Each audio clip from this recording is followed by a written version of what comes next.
Okay, welcome to another Russian class. Today's class is called Еще глаголы, more verbs, yeah, and we're going to look at сидеть, стоять, жить, лежать, and висеть.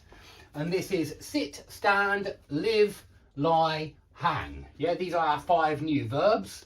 We have touched on лежать and стоять, but we didn't look at all the conjugation of the verbs. And so we're going to look at the conjugation of the verbs today. We're going to revise предложный падеж, which is prepositional case.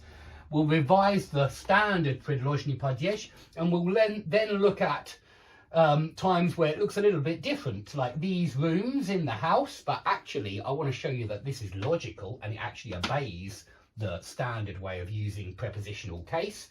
I'll remind you about the exceptions. Здравствуйте, Дэйв. Здравствуйте. Я сегодня буду просить вас найти вещи. Хорошо. Вы потеряли очень много сегодня, да? Да, я потеряла много вещей. Хорошо. Я помогу тебе. Я помогу вам. Спасибо. Дэйв, где книги? Сейчас книги, я вижу книги в гостиной на полке. Спасибо, да, я вижу книги в гостиной на полке. Хорошо. Где картина? Я вижу картину на стене в гостиной и на стене в спальне. Спасибо.